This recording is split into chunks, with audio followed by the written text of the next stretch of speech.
I would love to just completely go Steve Dangle on all of you. But I don't know if I can do that. The game's not even over. There's a minute 49 left in the third period, but the Vancouver Canucks are gonna lose! They're gonna lose! After I said that they shouldn't lose this game, they lose. It is Bobby Ryan coming over here in a hat trick. And yes, I acknowledge the struggles. I acknowledge the great story that is Bobby Ryan coming back to play hockey, overcoming adversity, and coming back to score a hat trick. That is a beautiful story. But against a Vancouver Canucks team like this, you can bet that I am upset. Because this is a Vancouver Canucks team that, in my opinion, controlled a very large part of this game. This is a Vancouver Canucks team that, watching this game, I identified to myself and I said, yeah, this is the better team. Why are they not scoring? What's wrong here? Why is it that the Ottawa Senators were able to get the jump on a Vancouver Canucks team that was able to control the play in this game like they were? Why was that? Well, there are a few things here. First off, Hoberg. Hey, the guy's great. I don't know what the heck he had in his cereal this morning, but the guy is an absolute stud. Good on you. Second off, it felt like this Canucks team took the Senators kind of light. And this is what John Garrett said in the broadcast early on, that the Canucks didn't have a step. They weren't in a position to come out here and actually want to play. They saw the matchup and they said the same thing that I said. Hey, they're playing the second worst team in the league. They better win. It's kind of like that nonchalant, lackadaisical attitude. When you're in a group project with that really smart kid, you kind of take it easy because you're like, hey, we're going to get a good mark. There's no need to put in any effort. That's kind of the feeling that I was feeling with this Canucks team. And they get off to a really bad start. They're down 2-0, kicking things off in the first period, off of some pretty bad giveaways and some pretty bad defensive coverage. Thatcher Demko gets hung out to dry in the first few minutes of this game, just like he did in the Montreal game. Connor Brown, I love Connor Brown. And Bobby Ryan, we already acknowledged, he gets himself on the board, coming back after his very long stint of absence in the NHL's conditioning program. And he comes back, gets his second goal on the year. Everybody is going bananas because his story of adversity is very, very impactful. And he comes back and he scores a goal. Okay, that's great. But the rest of that first period, that was a Vancouver Canucks controlled first period. That was a period where the Canucks had the plays, and they had the control, and they had the zone time. But they just couldn't get one past Hoberg. Then the second period comes around, and JT Miller scores on a power play goal. Okay, cool. It's like at the end of the period as well, so we got 20 minutes of hockey before seeing a Canucks goal. Couldn't have come at a better time, by the way, but JT Miller is over here with a one-time slap shot. He's at 25 goals on the year. He is really, really good. But then in the third period, the Ottawa Senators come out here and they just restore the lead. Vancouver's defensive coverage, oh, that doesn't exist anymore. What's going on here? Oh yeah, Rudolph Balcers, yeah, by himself in the crease? Yeah, let's just let him do that. No biggie. The guy gets his first goal on the year after being called up, I believe. I believe he was in the AHL the majority of this season. And he gets the Senators on the board, 3-1. How swell. The Vancouver Canucks then later respond. It is Tyler Toffoli, another Miller one-timer. This time it gets tipped in. And at this point, there's like 16 minutes left, or 12 minutes left. I can't do math.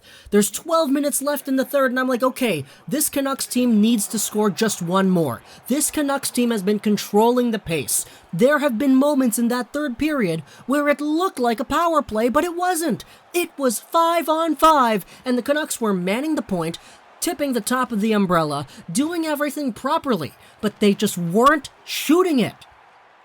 They tried to shoot from the point. They tried to shoot from the half boards. And when they were in the middle, when they were in the slot, when they were in any form to get a high-danger scoring opportunity, they passed it.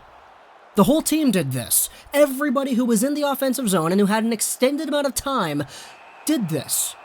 I know they wanted to go with the fancy slap shot tip goals. It worked on the Toffoli goal, and Miller got a nice one with a slap shot one-timer out far. But this Canucks team is capable of scoring in tight. We've seen that with the guys like Pettersson. We've seen that with the guys like Toffoli when he's with LA, and the guys like Virtanen. These guys can snipe it in tight. You don't need to do crisscross tic-tac-toes every single time, because it doesn't work out like that, and it didn't work here. This team had so many opportunities to shoot, and they just didn't get it done. Give it a few more minutes, and all of a sudden, Chris Tierney sends it out in front for Bobby Ryan after a long shift by the Canucks who were out there. Hughes was out there, I believe. Somebody else was out there too. Bobby Ryan gets a goal, then he gets the hat trick goal on the empty net. Again, beautiful story.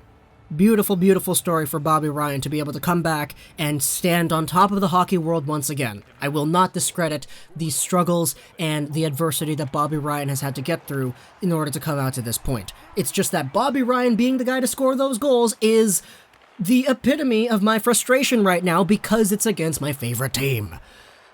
This Canucks team, man, it's weird. How is it that we had a better goaltending matchup from Högberg than we did against Carey Price 2 days ago? I'm a Habs fan, so I kind of know that Carey Price hasn't been the best this season, but seriously, how does that even work? We could get into the good things about this game, say, okay, JT Miller is out here, he's at 65 points on the year. He's still leading this team in points. He's got a pretty big lead over Petey. Quinn Hughes, with his assists this season, he's up to 43, and because of that, he is now the #1 undisputed assist leader for Vancouver Canucks rookies in history, which is cool. That's really cool.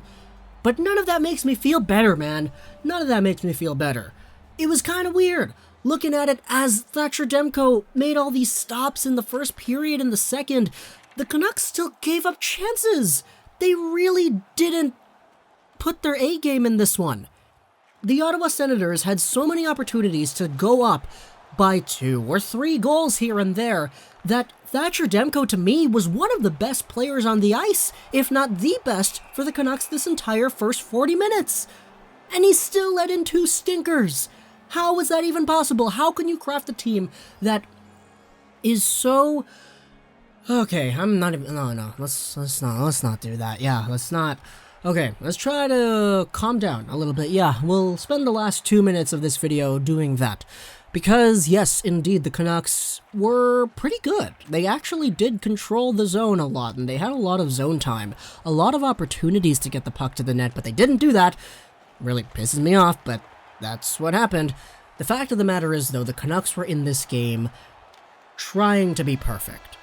Trying to get the nice centering passes out there, trying to make the nice tic-tac-toe plays, trying to find the perfect opportunities to score, rather than just throwing it to the net when you're open and when you're kinda tight. Rather than just placing all your bets in your stick and just wristing it to the goal. Rather than just trying to do a fancy deke once in a while.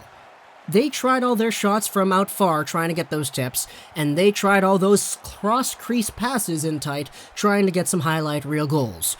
To me, this team can play better, and everybody kind of knows that.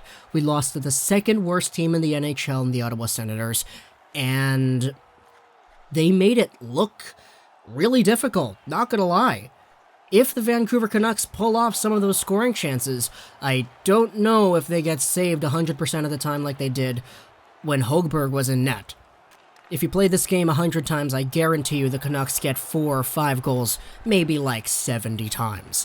So, the rational argument does prevail, but at the same time, this game doesn't feel good at all. Vegas is still up 4 points. The Oilers lost yesterday, okay, that's fine, and the Canucks still have games in hand, but Oh, this sucks. This really sucks.